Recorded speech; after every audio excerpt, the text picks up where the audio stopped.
Shalom, Happy Sunday. Senang beribadah dengan saudara pada hari ini. Mari kita bersama-sama membacakan Katekismus Reformasi. Dan minggu ini kita masuk pada pertanyaan yang ke-15. Saya akan membacakan pertanyaannya, saudara akan membacakan jawabannya serta pembacaan ayat Alkitabnya. Pertanyaan 15. Karena tak seorang pun dapat memenuhinya, lalu apa tujuan dari hukum itu?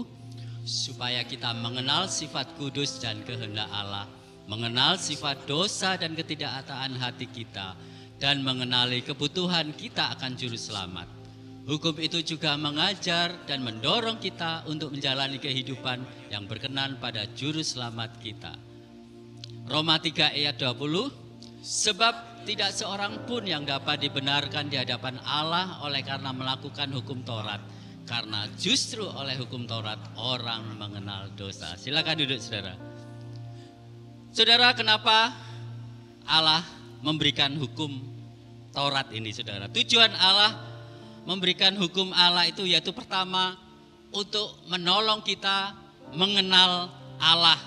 Ya, karena hukum itu saudara menyingkapkan secara khusus sifat-sifat dan karakter Allah, kehendaknya yang kudus dan juga hal-hal yang berkenan kepadanya.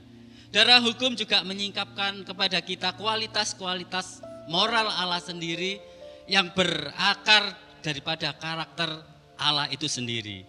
Dan yang kedua saudara, kedua hukum Allah juga menyingkapkan tentang diri kita, yaitu khususnya sifat dosa dan kecenderungan ketidaktaatan kita.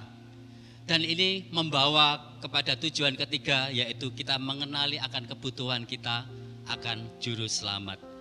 Saudara-saudara, ketika kita mengenal Allah dan tahu bahwa kita memiliki hati yang cenderung berbuat dosa, maka tidak mungkin ya kita dapat memenuhi hukum Taurat itu dengan sempurna. Sebab itu saudara, Allah berinisiatif dan Allah tahu bahwa kita tidak mungkin memenuhi hukum. Sebab itu dia mengirimkan Yesus, anaknya yang tunggal itu, datang ke dunia ini untuk menggenapi hukum itu. Saudara-saudara yang dikasihi Tuhan, melalui Palm Sunday atau Minggu Palma yang kita peringati pada minggu ini mengingatkan kepada kita di mana Yesus memulai perjalanannya menuju Yerusalem yang melambangkan tempat di mana rencana penebusan itu digenapi. Yesus menuju Yerusalem dengan menunggang keledai yang melambangkan bagaimana dia Allah yang mulia, rela merendahkan diri, turun menjadi manusia bahkan taat sampai mati di kayu salib bagi penebusan dosa kita. Saudara-saudara, di kayu salib, Yesus sudah memenuhi dan menggenapi hukum itu dengan sempurna dan sudah membayar hukuman yang seharusnya kita terima. Kita yang gagal, yang seharusnya ditolak, tetapi sekarang kita yang sudah ada di dalam Kristus, maka sekarang kita sudah diterima, kita dibenarkan dan kita diselamatkan. Beri kemuliaan bagi nama Tuhan. Mari kita sama-sama bangkit berdiri. Sebelum kita berdoa, mari kita merenungkan bahwa sebagai manusia yang sudah jatuh di dalam dosa, kita tidak akan mungkin bisa memenuhi hukum Taurat.